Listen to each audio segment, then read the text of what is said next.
नमस्कार। घटना चक्र बुक वीडियो के इस शैक्षणिक मंच पर आपका स्वागत है। हमारा उद्देश्य है ज्ञान को सरल, स्पष्ट और सुलभ रूप में आप तक पहुंचाना। आइए आरंभ करते हैं अध्ययन और सफलता की इस यात्रा को। नमस्कार। इनकम टैक्स ये एक ऐसा शब्द है जो हम सब सुनते हैं, पर इसके नियम आखिर आते कहां से हैं? तो चलिए आज भारत के सबसे फाउंडेशनल इनकम टैक्स कानून यानी इनकम टैक्स एक्ट 1961 को आसान भाषा में समझने की कोशिश करते हैं। तो कहानी शुरू होती है साल 1961 से। यही वो साल है जिसने भारत के आज के मॉडर्न टैक्स सिस्टम की नींव रखी। अब देखिए, इसमें एक दिलचस्प बात है। ये एक्ट पास तो 1961 में हो गया था, लेकिन इसे पूरे भारत में ऑफिशियली लागू किया गया ठीक एक साल बाद, 1 अप्रैल 1962 को। तो इस सफर में हमारा रोड मैप क्या रहेगा? देखिए, सबसे पहले हम एक्ट का एक छोटा सा इंट्रोडक्शन लेंगे, फिर कुछ ज़रूरी टैक्स टर्म्स को समझेंगे। इसके बाद देखेंगे कि इनकम आखिर है क्या, इनकम के वो 5 हेड्स कौन से हैं, और आखिर में बात करेंगे कुछ बड़ी टैक्स एग्जेम्पशंस की। चलिए तो फिर शुरू करते हैं। सबसे पहले ये एक्ट आखिर है क्या? देखिए, ये कोई छोटा मोटा रूल बुक नहीं है। ये एक बहुत बड़ा और कॉम्प्रिहेंसिव कानून है जो पूरे भारत पर लागू होता है। सोचिए, इसमें 23 चैप्टर्स हैं, 298 सेक्शंस और 14 शेड्यूल्स हैं। मतलब इनकम टैक्स से जुड़ा हर छोटा बड़ा मामला इसी कानून के दायरे में आता है। और हाँ, इसकी व्याख्या लिटरल रूल के आधार पर होती है। मतलब जो लिखा है वही उसका मतलब है। अच्छा, अब किसी भी कानून को समझने के लिए उसकी भाषा को समझना बहुत जरूरी होता है। तो चलिए कुछ बेसिक टैक्स टर्म्स को जानते हैं, जिनकी परिभाषा हमें एक्ट के सेक्शन 2 में मिलती है। सबसे पहला और सबसे जरूरी शब्द है निर्धारिती यानी असेसी। अब ये कौन है? बहुत सिंपल है। कोई भी व्यक्ति जिसकी इस एक्ट के तहत टैक्स या कोई और पैसा चुकाने की जिम्मेदारी बनती है, वो एक असेसी है। अगला टर्म है निर्धारण वर्ष या असेसमेंट ईयर। इसे ऐसे समझिए कि ये टैक्स वाला साल है।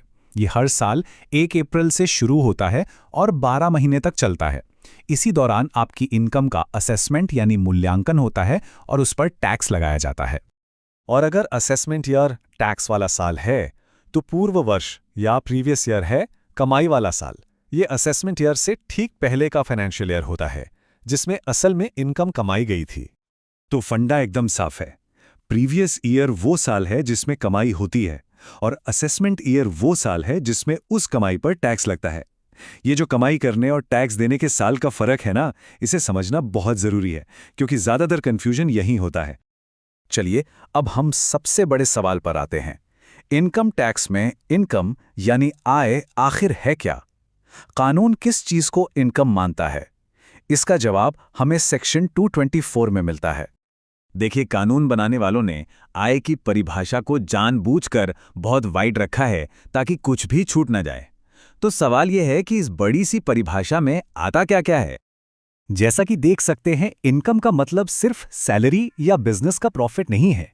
इसमें डिविडेंड्स, लॉटरी या जुए से हुई कमाई, यहां तक कि इंश्योरेंस पॉलिसी से मिले पैसे और प्रोविडेंट फंड में जमा हुई रकम भी शामिल है। चैरिटेबल ट्रस्ट से होने वाली आय भी इसी में आती है।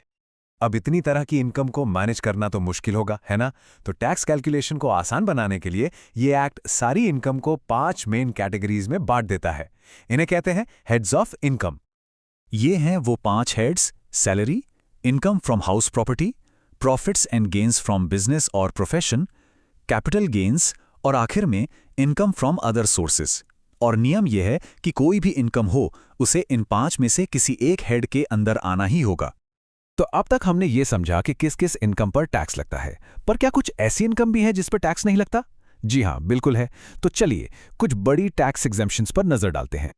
सबसे पहली और शायद सबसे बड़ी छूट है कृषि आय यानी एग्रीकल्चरल इनकम पर। सेक्शन 10(1) के तहत खेती बाड़ी से होने वाली सीधी कमाई पर कोई इनकम टैक्स नहीं लगता। इसके अलावा सेक्शन 11 के मुताबिक अगर किसी संपत्ति को चैरिटेबल यानी धर्मार्थ या फिर धार्मिक कामों के लिए रखा गया है, तो उससे होने वाली इनकम पर भी टैक्स से छूट मिलती है। तो चलिए अभी तक की सारी जरूरी बातों को एक बार फटाफट रिवाइज कर लेते हैं। हमने इनकम के 5 हेड्स के बारे में जाना: salary, house property, business, capital gains और अदर सोर्सेज। हमने ये भी देखा कि एग्रीकल्चरल इनकम और चैरिटेबल ट्रस्ट की इनकम टैक्स फ्री होती है। और सबसे जरूरी बात, कमाई होती है प्रीवियस ईयर में और उस पर टैक्स चुकाया जाता है असेसमेंट ईयर में।